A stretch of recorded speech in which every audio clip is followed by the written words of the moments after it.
El-Rufai ti kó sí galagala po EFCC mú ìjọba àpapọ̀ náà mú un. Nígbà tí bàtà kan bá ń ró tó ń ró láròjù bàtà ọ̀hún ṣe tán tí yóò yà ni o. Gẹ́gẹ́ bí ọ̀rọ̀ tí a ti pariwo ẹ̀ tẹ́lẹ̀, Nasiru El-Rufai tí wọ́n ga ò ní tòdodo. Ó fi ẹsẹ̀ ara ẹ̀ rìn wọ inú galagala. Gbogbo okùn tí ìjọba àpapọ̀ dẹ sílẹ̀ dé fúnra ẹ̀ ti fẹsẹ̀ ara ẹ̀ rìn sí. Bẹ́ẹ̀ ni kì í ṣe pé wọ́n déédéé dẹ okùn náà sílẹ̀ dé o. Ohun tọkùnrin náà fi ọwọ́ ara ẹ̀ fà lórè lù ú. Àfi bí ọ̀rọ̀ tí wọ́n ń sọ pé bí ìgbín bá ṣu á fàyà ẹ̀ kó, bí jàpá bá ṣu á fàyà ẹ̀ kó. Àríkíṣẹ́gi tó bá ṣẹ́gi orí ara ẹ̀ náà ni yóò fi rù ú jàre. Lẹ́ẹ̀kan náà àwọn amúnifọ́ba méjì ló ń dúró de òun nìkan. Fúnra ẹ̀ ló fẹsẹ̀ ara ẹ̀ rìn wọ ọ̀dọ̀ àwọn EFCC lẹ́yìn tó ti fi ọgbọ́n sá lọ fún wọn títí. Ọjọ́ kan náà tó yọ sí wọn yìí náà ni ìjọba àpapọ̀ pè é lẹ́jọ́ níwájú ilé ẹjọ́ gíga l'Àbújá tí wọ́n ní kó wá ṣàlàyé ọ̀nà tó gbà tó fi dá tẹlifóònù olùdámọ̀ràn ààrẹ lórí ọ̀rọ̀ ààbò nílẹ̀ wa Nuhu Ribadu lu. Báwo ló ṣe tó táàpù tẹlifóònù ẹni tó lágbára tó bẹ́ẹ̀ ní Nàìjíríà? Wọ́n ní àfi kí ọkùnrin náà wá ṣàlàyé níwájú adájọ́. Ọwọ́ ìjọba àpapọ̀ ti ba El-Rufai o. Àkóbá ni lèkúté ilé, ejò kì í jẹ̀gbàdo. Èkúté ilé ní jẹ̀gbàdo nígbà tí wọ́n bá pa ejò tí wọ́n bá wá bá àgbàdo nínú ẹ̀. Àwọn ọlọ́gbọ́n yóò ti mọ̀ pé èkúté ilé tó jẹ àgbàdo ni ejò gbẹ̀mí ni. Ìyẹn ni wọ́n ṣe bá àgbàdo nínú ejò. Ó dàbí pé El-Rufai mọ̀ọ́mọ̀ fẹ́ sọ ìjọba àwọn Tinubu yìí lẹ́nu ni. Nítorí bẹ́ẹ̀ ló ṣe fi ọjọ́ tí wọn yóò mú un sénìí. Ìdí ni pé oníyìí ni El-Rufai pé ọmọ ọdún 66 nítorí ọjọ́ 16 oṣù kejì ọdún 1960 ni wọ́n bí i. Òní lọ́jọ́ ìbí ẹ̀. Bó ṣe wá jẹ́ òní náà ló fi ààyè sílẹ̀ pé òun yóò rí àwọn EFCC báyìí kò yé ẹnìkan. Bẹ́ẹ̀ ohun tó ṣẹlẹ̀ gan-an ni pé kì í ṣe òní yìí ni ọ̀rọ̀ El-Rufai àti àwọn agbófinró wọ̀nyí bẹ̀rẹ̀ o. Ó ti bẹ̀rẹ̀ tipẹ́. Bẹ́ẹ̀ ni tẹ́lẹ̀ ọkùnrin náà kò dárúkọ Nuhu Ribadu sí o. Nítorí nígbà tí wàhálà yìí bẹ̀rẹ̀ fún inú ẹgbẹ́ òṣèlú APC ló wà. Wọn ò tí ì dá ẹgbẹ́ ADC sílẹ̀ rárá.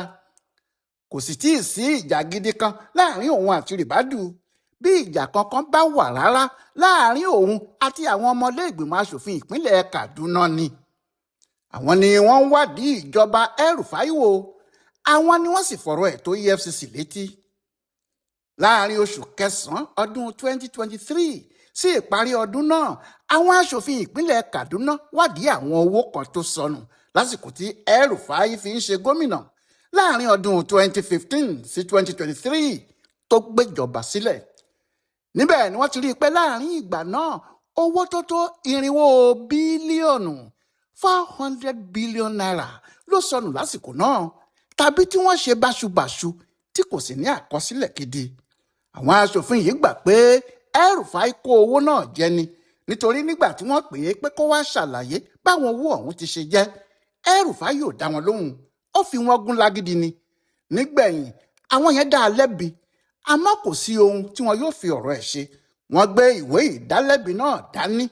Nígbà náà ni àwọn aráàlú tí wọ́n gbọ́ nípa ọ̀rọ̀ yìí bẹ̀rẹ̀ sí pariwo tí wọ́n ní àfi kí àwọn EFCC mú El-Rufai.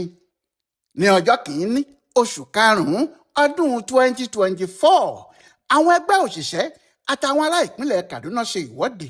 Wọ́n ní dandan ni kí wọ́n mú El-Rufai. Wọ́n ní EFCC gbọ́dọ̀ bá a ṣẹjọ́. Nígbà náà ni wọ́n fi ẹ̀sùn kan àwọn EFCC pàápàá pé àwọn gan-an ni wọ́n ń ṣe ojúsàájú. Wọ́n ń gbè lẹ́yìn El-Rufai pé wọn ò fẹ́ mú un ni. Nítorí ariwo yìí nígbà tó di ọjọ́ 5 oṣù kẹfà ọdún 2024 yìí kan náà àwọn aṣòfin ìpínlẹ̀ náà kúkú kọ ìwé lórí ìwádìí tí wọ́n ṣe wọ́n sì gbé e fáwọn EFCC. Wọ́n fi ẹjọ́ ọ̀rọ̀ náà tó wọn létí pé àfi kí wọ́n mú El-Rufai o kó lè wá ṣàlàyé owó tó sọnù yìí fún wọn. Ní ọjọ́ 11 oṣù kẹfà ọdún 2024 yìí àwọn EFCC gbé ìgbìmọ̀ tí wọ́n dìde. Iṣẹ́ ìgbìmọ̀ náà sì ni láti wádìí ọ̀rọ̀ El-Rufai yìí wò kí wọ́n sì tò gbogbo ohun tí àwọn aṣòfin náà wí lẹ́sẹẹsẹ kí wọ́n wádìí gbogbo ẹ̀sùn tí wọ́n fi kàn án yìí wò fúnra wọn. Lẹ́yìn náà ni wọn yóò mọ èyí tí wọ́n lè ṣe. Lẹ́yìn tí àwọn EFCC parí ìwádìí tiwọn yìí ni wọ́n pe El-Rufai kó yọjú sáwọn kí àwọn jọ fikùn lukùn. Àmọ́ El-Rufai kò yọjú o. Nígbà tí wọ́n fà á tí kò nírù ni wọ́n kúkú wá kọ̀wé àpilẹ̀kọ sí i pé kó yọjú sáwọn nítorí ẹ̀sùn tí wọ́n fi kàn án. Nígbà náà ni El-Rufai jáde nílùú tó ní òun lọ sí Cairo, tó ní ara òun kò yá nígbà kan àti bẹ́ẹ̀ bẹ́ẹ̀ lọ. Bí oṣù 2 ààbọ̀ ló fi jáde nílùú yìí tí kò sì sọ ìgbà tí òun ń bọ̀ fún àwọn EFCC. Ohun tó jẹ́ kí àwọn yẹn dènà dé ní pápákọ̀ òfurufú nìyẹn pé nígbàkigbà tó bá wọ̀lú kí wọ́n mú un. Ní gbogbo àsìkò yìí náà o, àwọn ICPC náà ti kọ̀wé pé kó wá, kó dá àwọn yẹn náà lóhùn ní o. Àwọn náà sì ń dúró dè é. Èyí ni pé ọ̀rọ̀ àwọn tí wọ́n fẹ́ mú El-Rufai nígbà tó bá dé láti ìlú òyìnbó yìí kì í ṣe ọ̀rọ̀ àwọn rìbádù rárá. Kò sì sí ibì kankan tó fi kan olùdámọ̀ràn ààrẹ náà tí a bá ti yọwọ́ ìbanilórúkọ jẹ́ àti ohun tó lè mú kí àwọn aráàlú máa káàánú ẹ̀ kí wọ́n sì máa ba orúkọ ìjọba jẹ́ lọ. Ohun tó fà á náà tó fi pariwo pé ọjọ́ Monday, ọjọ́ Ajé, ọjọ́ 16 oṣù yìí láyàájọ́ ọjọ́ bí òun gan lòun yóò yọjú sáwọn EFCC yìí. Yàtọ̀ sí pé El-Rufai lòun yóò yọjú yìí, òun àti àwọn ẹlẹgbẹ́ ẹ̀ ti ṣètò dáadáa. Ètò náà sì ni pé àwọn kan ti jáde bíi olùfẹ̀hónúhàn. Àwọn olólùfẹ́ El-Rufai ni wọ́n pe ara wọn. Wọ́n sì ti kọ̀wé oríṣiríṣi dání. Bẹ́ẹ̀ ni wọ́n gbé pátákó dání. Wọ́n sì ti dúró sítòsí ẹnu ọ̀nà ọgbà àwọn EFCC. Bí El-Rufai sì ti ṣe ń yọ ni wọ́n sáré fòjánà tí wọ́n gbé àwọn ìwé wọn sókè tí wọ́n ń pariwo pé EFCC kò gbọ́dọ̀ fi El-Rufai ṣe kinní kan. Wíwá tí àwọn èrò náà wá àti àwọn pátákó oríṣiríṣi tí wọ́n ti kọ nǹkan sí tẹ́lẹ̀ fi hàn pé àwọn El-Rufai fúnra wọn ni wọ́n ti ṣètò náà sílẹ̀ kó tó wá sí ọ̀dọ̀ àwọn EFCC yìí rárá. Àmọ́ olè náà ni yóò máa ṣe olè tọ̀ lórí àpáta. Ohun tí El-Rufai ṣe yìí, ohun tí gbogbo àwọn olóṣèlú yìí ti mọ̀ nípa ẹ̀ ni. Gbogbo wọn náà ló ń ṣe bẹ́ẹ̀. Nítorí bẹ́ẹ̀ bí àwọn kan ti kó páálí àti pátákó wá tí wọ́n fi ń kí oríkì ìdílé àwọn El-Rufai pé èèyàn dáadáa ni, wọ́n fẹ́ fìyà jẹ lásán ni, àwọn alágbára kan ló wà nídìí ọ̀rọ̀ ẹ̀. Bẹ́ẹ̀ làwọn míì náà wá síbẹ̀ tí wọ́n gbé páálí tí àwọn ti kọ nǹkan sí dání. Àríwó tí àwọn tibí náà sì ń pa ni pé wọn ò gbọdọ̀ fi El-Rufai sílẹ̀ nítorí kò ga ju òfin Nàìjíríà lọ. Àwọn yìí ní El-Rufai gbọdọ̀ wá ṣàlàyé owó tí wọ́n ló kó jẹ. Bí kò bá sì ti lè ṣàlàyé àwọn owó yìí kí wọ́n fọwọ́ òfin mú gidigidi. Bí àwọn méjèèjì ti ṣe fèsì ara wọn nìyí o. Àwọn tí wọ́n fẹ́ ti El-Rufai àti àwọn alátakò wọn, wọ́n kojú ara wọn tààrà.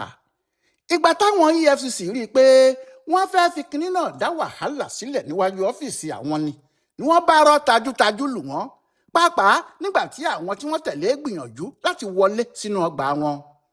Tajútajú yìí ni wọ́n fi tú wọn ká ni wọ́n bá rìn jìnnà sẹ́nu ọ̀nà EFCC. Bẹ́ẹ̀ ni El-Rufai wọlé tí ò sì lè jáde. Ọ̀dọ̀ àwọn EFCC ni ọkùnrin náà wà nígbà tí ẹjọ́ tí ìjọba àpapọ̀ pè é jáde síta, ìyẹn sí ilé ẹjọ́ gíga l'Àbújá. Ẹjọ́ náà tí wọ́n pè é ni pé ní ọjọ́ 13 oṣù kejì ọdún 2026 Nasiru El-Rufai fẹnu ara ẹ̀ jẹ́wọ́ níwájú gbogbo ayé lórí tẹlifíṣàn Arise pé òun àtàwọn kan dá tẹlifóònù olùdámọ̀ràn ààrẹ lórí ètò ààbò. Àwọn dáalu tí àwọn sì ń gbọ́ gbogbo ohun tí ọ̀gá iṣẹ́ ìjọba náà ń sọ. Ẹ̀sùn àkọ́kọ́ nínú àwọn ẹ̀sùn tí wọ́n fi kàn án ni pé jíjẹ́wọ́ tó jẹ́wọ́ sí irú ẹ̀ṣẹ̀ báyìí lòdì gan-an sí òfin ìjọba àpapọ̀ Nàìjíríà, ìyẹn orí 12 ẹsẹ̀ kínní ti ọdún 2024. Ẹ̀sùn kejì ni pé El-Rufai gbọ́ ó sì mọ̀ pé àwọn kan ti dá tẹlifóònù olórí elétò ààbò Nàìjíríà lu, kò sì fọ̀rọ̀ náà tó ìjọba àpapọ̀ létí. Ẹ̀sùn kẹta ni pé El-Rufai pẹ̀lú àwọn kan tí ọwọ́ ò tí ì tó wọn báyìí lo ẹ̀rọ ìgbàlódé láti fi dá tẹlifóònù Nuhu Ribadu olùdámọ̀ràn ààrẹ lórí ètò ààbò lu, kí wọ́n lè máa fi gbọ́ ohun gbogbo tí olórí ètò ààbò náà bá ń sọ, kí wọ́n sì máa lo irú àwọn ohun tí wọ́n bá gbọ́ náà lọ́nà tí kò bófin mu àti lọ́nà tó lè da ìlú rú tàbí dojú ìjọba Nàìjíríà bolẹ̀. Ẹ̀sùn mẹ́ta tí wọ́n gbé kọ́ ọkùnrin yìí lọ́rùn nìyí o, ó wà lọ́rùn ẹ̀ tó mì dírodíro. ṣebí nínú ìròyìn tí a ti sọ tẹ́lẹ̀ ni a ti ṣàlàyé pé ọkùnrin El-Rufai ti fẹnu ara ẹ̀ kó bára ẹ̀. ìdí ni pé nígbà tó bọ́ sílẹ̀ láti inú bàálù ní ọjọ́ 12 oṣù yìí, àwọn agbófinró gbìyànjú láti mú un. àmọ́ àwọn ohun tó ṣẹlẹ̀ níbẹ̀ fi hàn pé lóòótọ́ El-Rufai ti mọ̀ pé wọn yóò wá pàdé òun níbẹ̀ láti mú òun, nítorí tẹ́lẹ̀tẹ́lẹ̀ ló ti sọ pé wọ́n fẹ́ wá mú òun. àwọn agbófinró gbogbo àti àwọn aráàlú pàápàá sì ń wòye pé báwo lọkùnrin náà ṣe mọ̀, ta ló sọ fún un. nígbà tí òun náà kúkú sì ṣe ìfọ̀rọ̀wánilẹ́nuwò lórí tẹlifíṣàn Arise lọ́jọ́ 13 oṣù kejì yìí náà, ìyẹn ọjọ́ Ẹtì Friday tó rékọjá lọ yìí, tó sì ń sọ pé àwọn ti dá tẹlifóònù rìbádù lu, àwọn táàpù ẹ̀ ni, kò sì sí ohun tó ń sọ táwọn kì í gbọ́, àti pé bí ìjọba àpapọ̀ ṣe ń ṣe làwọn náà ṣe yẹn, torí ìjọba àpapọ̀ rò pé àwọn nìkan làwọn lọ́gbọ́n tí àwọn lè fi dá tẹlifóònù àwọn èèyàn lu láì gbàṣẹ. bí wọ́n ti ń ṣe làwọn náà ṣe yẹn, bó tiẹ̀ jẹ́ pé àwọn náà mọ̀ o, àwọn mọ̀ pé kò bófin mu. El-Rufai ti kó sí galagala po pẹ̀lú gbogbo ohun tó ṣe yìí. ìyẹn ni EFCC ṣe mú, tíjọba àpapọ̀ náà sì mú. bí yóò ti yọ jáde báyìí lẹ́nìkan ò tí ì lè sọ o. Ọláìwọlá Alága ló ń ṣe àkọsílẹ̀ ohun tó ṣẹlẹ̀ sí El-Rufai yìí fún ibùdó àgbáyé fún àṣà àtiṣe Yorùbá World Center nínú ọgbà Yunifásítì Ìbàdàn. a kú dédé àkókò yìí o.